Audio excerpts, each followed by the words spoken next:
Welcome to the Dark Horde, episode number 6.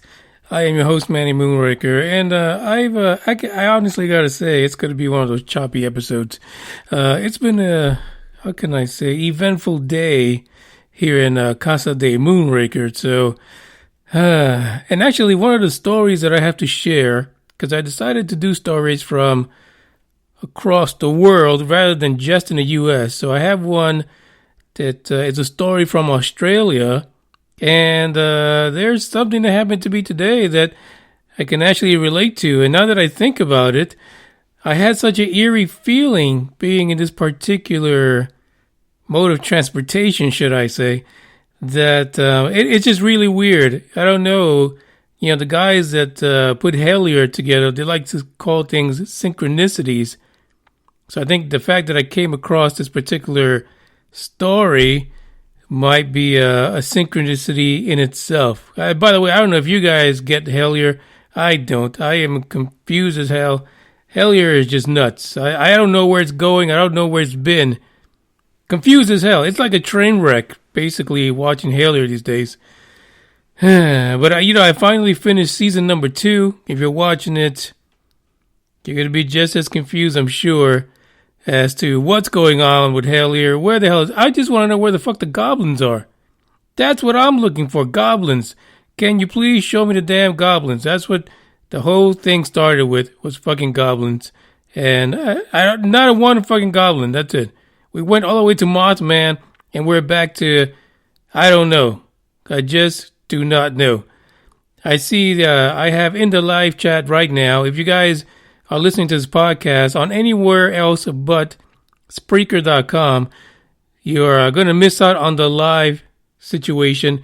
You can actually, when you get the notification from Spreaker, you can jump in there, and there is a live chat. Right now in the live chat, we have Green Man, we have Blue Chicken, we have Dave. So the majority of the live crew is here.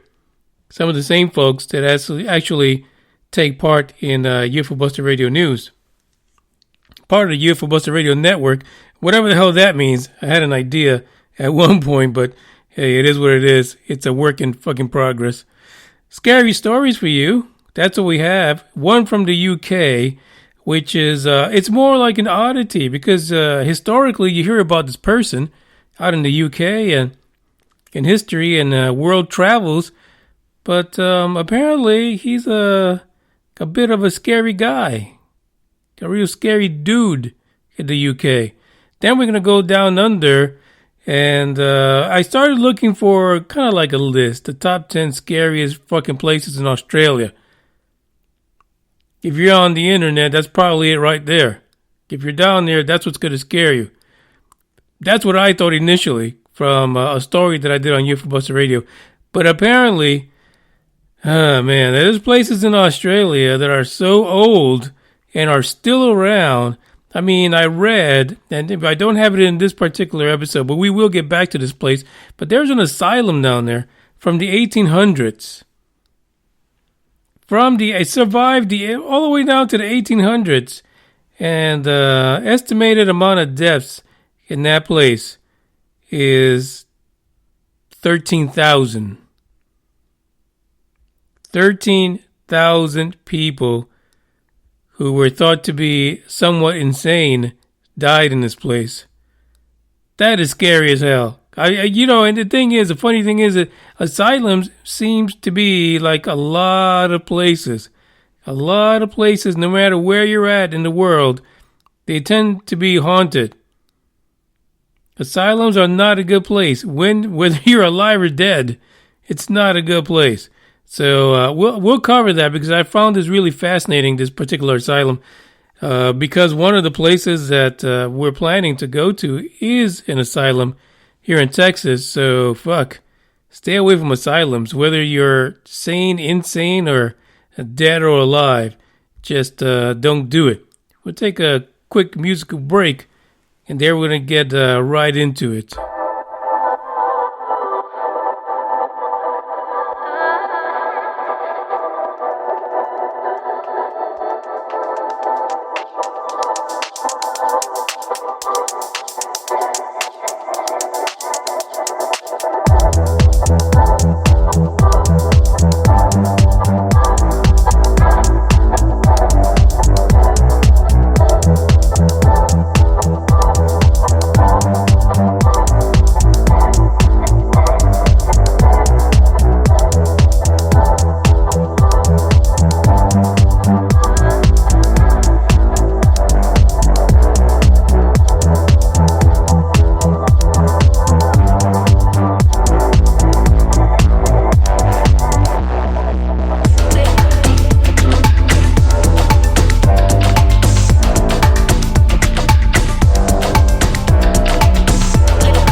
can tell, I have no way to segue in between stories yet for the Dark Horde, because I'm just using all kind of copyrighted fucking material. By the way, the guys are in the chat box live right now talking about all kind of stories related to asylums. And, I'm sitting here reading this and I'm thinking, shit, that's why they listen to the podcast. The fun with them really doesn't end when the podcast does. If you want to join the chat, the after party or the before party, just not the during party, you can actually go to the first link in the description for the episode, and there is a fan chat group thing on Discord that you can get in on the action. And, some of the times during the day, I'll chime in too, see how everyone's doing, and keep the conversation going. So let's get to this crazy stuff out in the UK. There's an article that was published by the nationaltrust.org.uk. That article has a question as a title. The title is Buckland Abbey haunted by the doomed spirit of Sir Francis Drake? Now, it's not, I know some of you guys are baby boomers, even younger than that. What's that? Generation Z, Zeta Reticuli. I know some of you think of Drake as just being the guy that wants to call you on their cell phone. But that's not the guy we're talking about right now. We're talking about someone from way back when in the 1500s. Yeah, so no, it's not that guy. He's not looking for Kiki. This particular Sir Francis Drake out of the UK purchased a place called Buckland Abbey, and it was later in life when he purchased the place. But there are rumors that Mr. Francis Drake actually made a pact with the devil. Not just any pact, right? Because apparently Francis Drake was in some dealings with the Queen Elizabeth. He was on secret missions to be evil as fuck, as bad as he wanted to be, in order to undermine the Spaniards. Here's some facts about Francis Drake before we get into what people report that they see by his little mansion, his manor, if you will. Francis Drake was the first Englishman. Here's a little factoid that's pretty fascinating. The first Englishman to circumnavigate the globe. Francis Drake. Because of that, people actually initially credited him with bringing potatoes to the UK, which apparently that was incorrect. It was the Spaniards, according to this article, but who fucking knows? We're not here about no damn potatoes. He was also one of the first British to trade slaves. And again, this guy was a bit ruthless, right? He was underwent slave trade back in the early 1560s with his cousin John Hawkins. And they would actually go to West Africa to capture men and women. While in their travels, the pair also attacked the Portuguese and their slave ships in order to steal their human cargo. This is not a nice guy in any way, let me just tell you. And then again, maybe at the standards of the 1500s, he was a hero, just so that you know. Drake was so hated by the Spaniard that they called him El Drake, or the dragon. The reason for this, because in many of the raids against the Spanish ships and the settlement voyages, some of the Spanish mariners were so afraid of Drake that they believed he practiced witchcraft. Many of them believed that the evil and power of Drake came from being in league with the devil himself. That Drake actually possessed magic. Magic that would help him locate the Spaniard ships and defeat them and leave them in pure terror. But the story continues with Sir Francis Drake, because there was an account of Francis Drake standing on the deck of a ship and a cannonball flying right through one of his legs, leaving him uninjured. This was rumored to have happened during the Battle of Harbor at Palma, while Drake was actually raiding the West Indies. The guy was scary as hell. He was. But because of everything that he did for the UK against the Spaniards, he was hailed as a hero. A national hero. But those that have visited Buckland Abbey say that Sir Francis Drake still haunts the place. Now, he didn't die there. Actually, after living there for about 15 years, he went on his final voyage. And he died on that voyage. But apparently, he returned back to his home. He built the house back in 1580.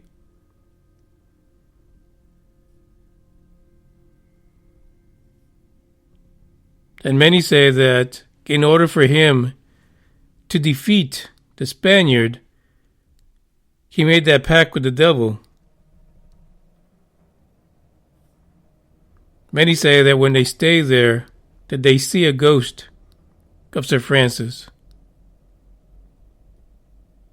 And he rides across Dartmoor in the black coach, driven by headless horses. But he doesn't stop there, because he's a showman, right? He's got to scare the shit out of you some way or another.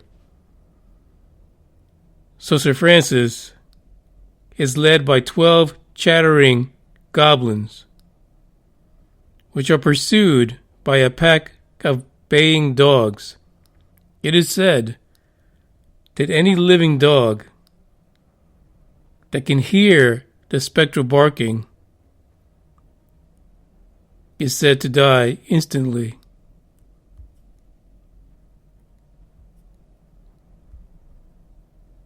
This is rumored to be one of the top 10 most haunted places in the UK. Now, I'm not going to lie, this guy has a pretty bad rap. I don't know, rap. He's a hero, but he's a killer. He's national hero, but he traded slaves. He killed people in so many ways. There are stories about him raiding islands and killing hundreds of people. Many of them because they were protected by the Spaniards or were in Spaniard colonies.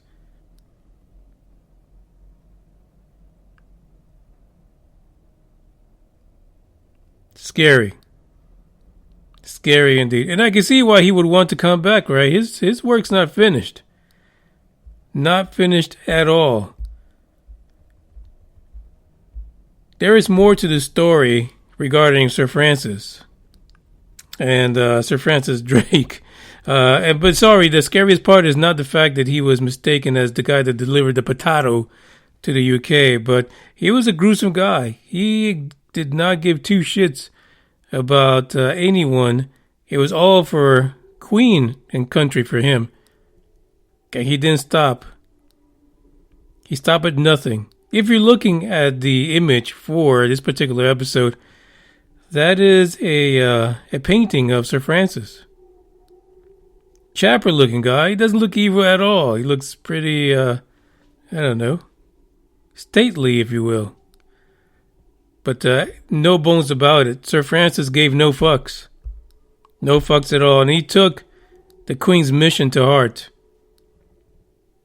And he really had a one significant heart-on for Spaniards.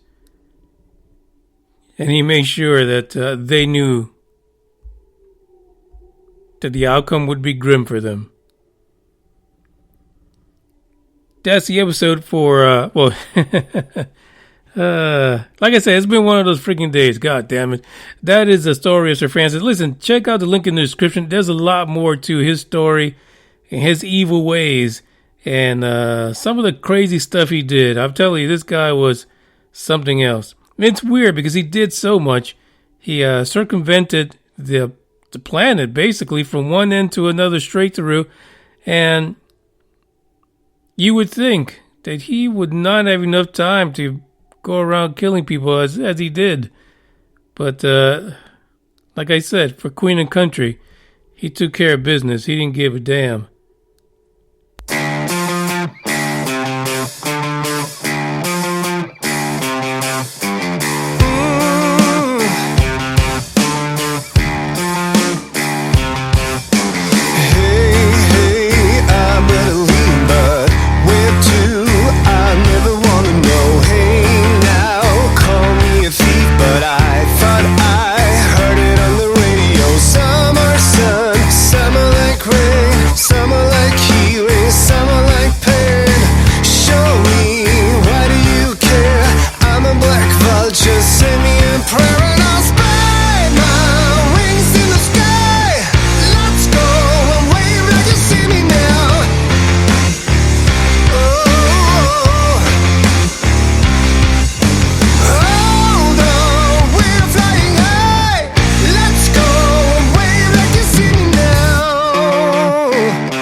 There is 100%. As a matter of fact, 1,000%. I am 1,000% sure that old Francis there is a definite member of the Dark Horde.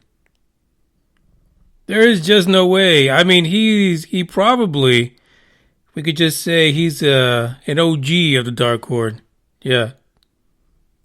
Francis Drake, he's not going to call you on your cell phone. But there he is. Check him out. There's a lot of good information on him. And by the way, I said at the beginning that there is a group chat, fan chat on Discord. And I'm getting messages that the Blue Chicken is in there already, posting some of the gruesome activities of Sir Francis Drake, a.k.a. the killer of the Spaniards. By the way, also we got to give a welcome.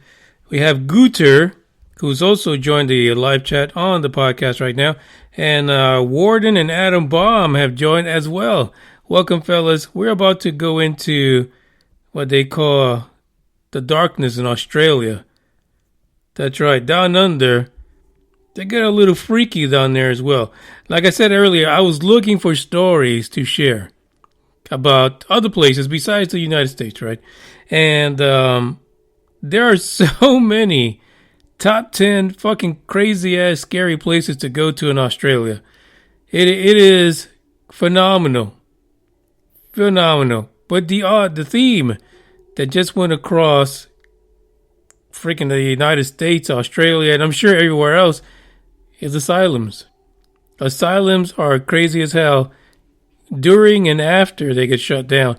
So definitely something that we are going to explore a little bit more deeply.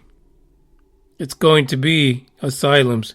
But for this particular episode, what I did was I started looking around for stories from actual people. Not just historical stories about places, from the 1500s and shit like that. I wanted stories a bit more current from folks in Australia regarding the dark side of life down under. There was a poll by Essential Research done in 2017 in Australia. That poll said that 39% of Australians believe angels and demons are active in the world. 35% of them stated that they believe ghosts exist and can influence their will on the living. There is no doubt of that. Have we've seen and read, maybe even experienced ourselves, that a lot of times when we're younger, we experience that activity on the other side of the veil.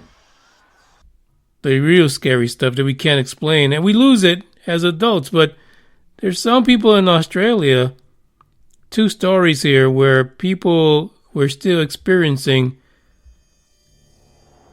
the ghostly stuff.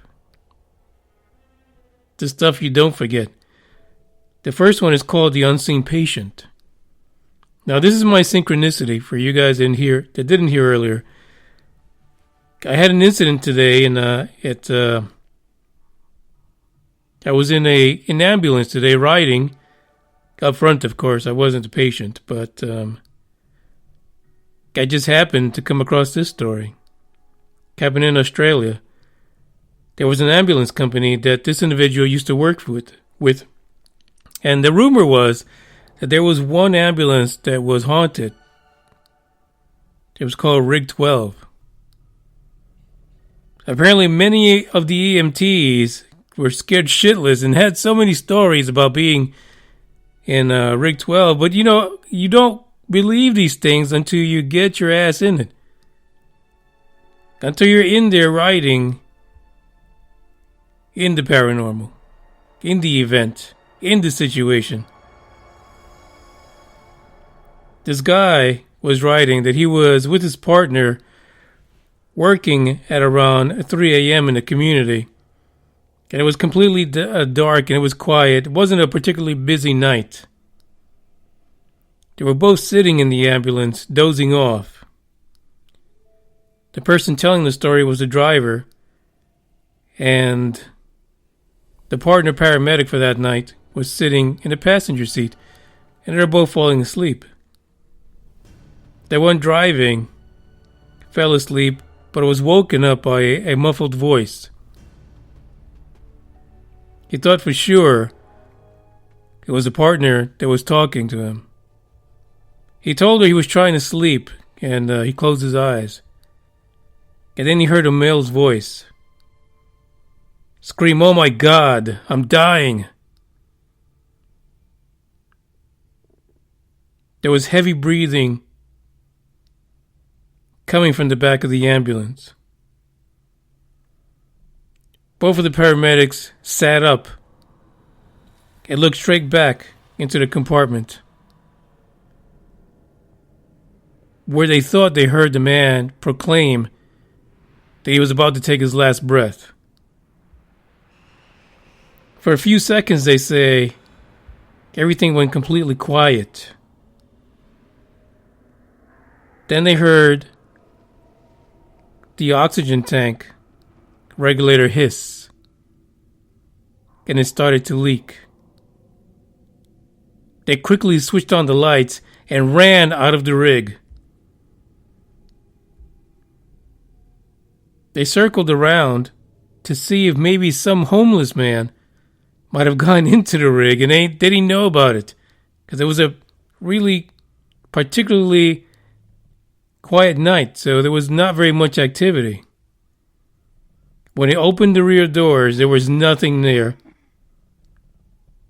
In fact, the oxygen bottles, the tanks, weren't open either.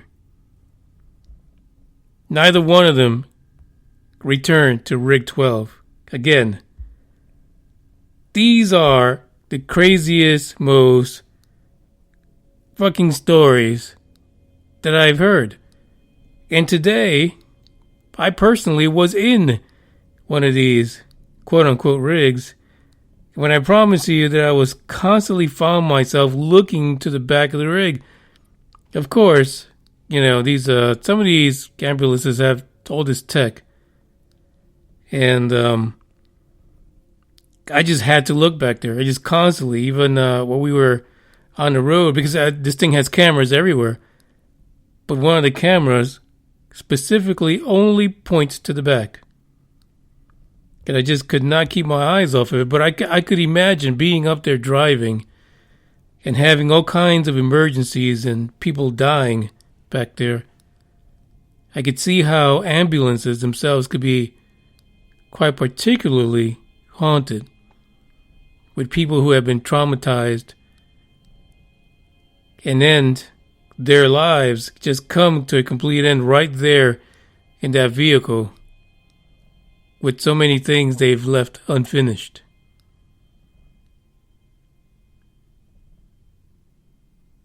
That is a story that came from someone in Australia. If you're listening to the podcast, you probably aren't, because you're probably thinking, oh, it's all just a bunch of Americans. Damn Americans and their damn stories.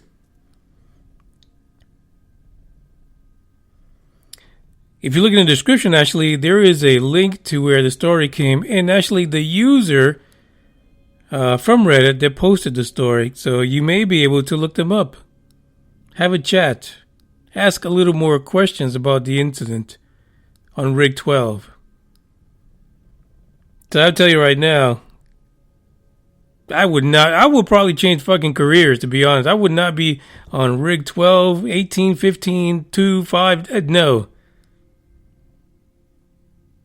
I'll go be a baker or some shit like that somewhere. I sure as hell would not be transporting and having freaking disembodied voices try to wake me up just because I fall asleep. I mean, fuck, let me sleep. That's all I got to say about that. One more story coming out of Australia for you after this track.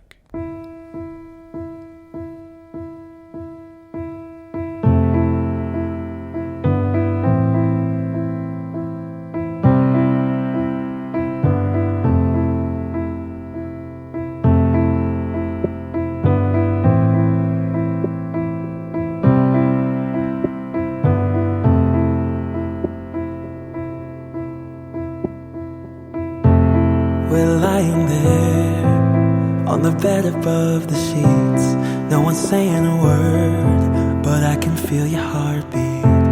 I stare into your eyes and you into mine, lying perfectly still, like we are frozen in time.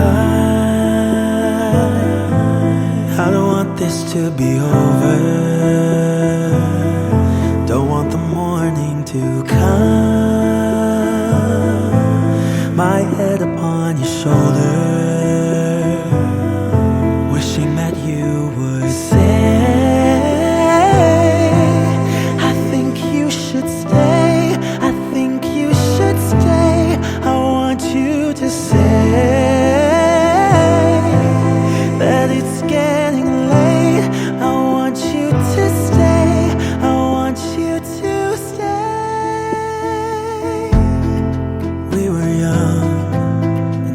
there to make the first move. You and me in the night, two souls in the moonlight. I stare into your eyes, and you into mine, lying perfectly still, like we have frozen time. I don't want this to be over, don't want the morning to come. My head upon your shoulder, wishing that you would say, I think you should stay, I think you should stay. I want you to say that it's getting late. I want you to stay, I want you to stay.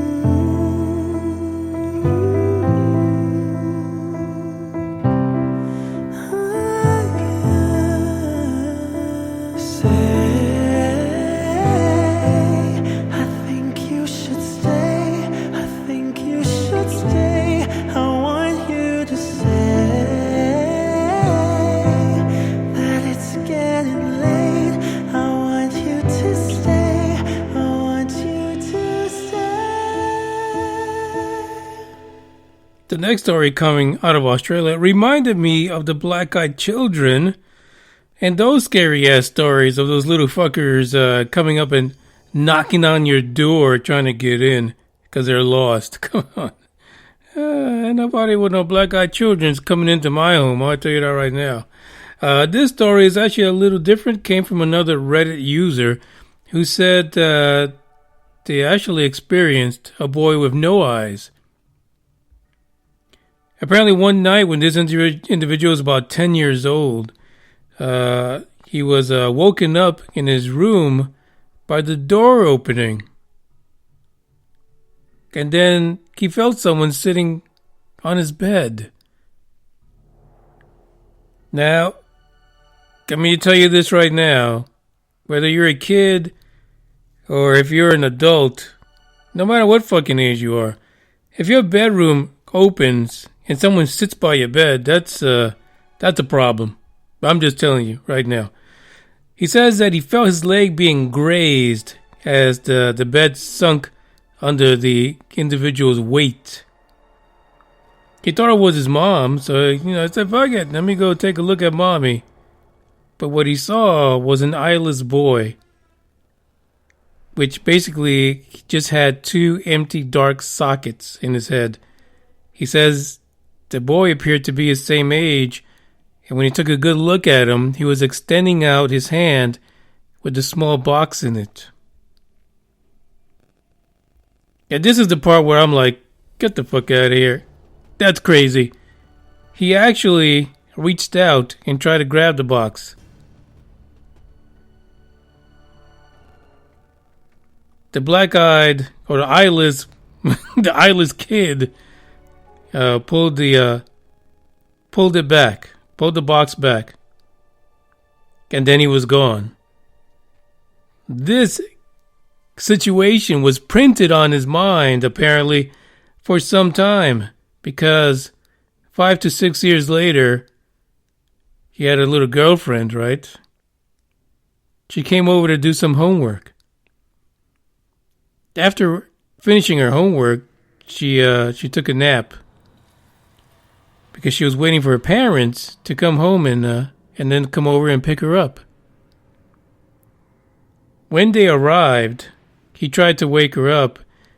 The girl opened her eyes all of a sudden and looked right to an opposite corner where the wall met the ceiling, and she pointed there and went back to sleep. Surprised by this, the kid wakes her up again. He shakes her. And when she finally woke up, she explained that up on the wall, she said, I saw a little boy with no eyes. He was there in a Spider-Man pose staring at me. The kid freaked out and decided to share his story about his first meeting or coming across this kid with no eyes. Fast forward another 5 to 6 years later, he says he was with the same girlfriend. But at that point, they had a 2-year-old. They were living at his parents' house because they were mooches. They were lazy as fuck and couldn't get jobs. I just added that because it sounded appropriate. But they were in his room. See, it's almost like I predicted that. Really, you're in your parent. I feel like just stopping the whole show. It's over. This is not a ghost story. You're a mooch. Anyway, let me continue. He said he had a 2-year-old daughter, and they were in the old room that he was in there with the black-eyed kid, or the no-eye kid. He says the daughter started waking up at the same time every night, and she would talk on and on. After a while, he noticed that she had about the same conversation every night with whoever it was she was speaking to. One day, he decided to ask her, who was she talking to? She said it was a little boy. The little boy was nice, but he's lost, and he's looking for his mommy. The conversation still continued after that, well past them finally getting real fucking jobs and moving out of the house.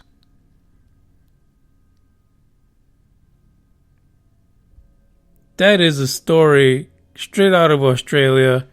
Really freaky things. That sounds like an epic movie for someone to create right there. The no-eyeballed kid from down under. This actually came from Reddit.com also. Contributor K Mendo4.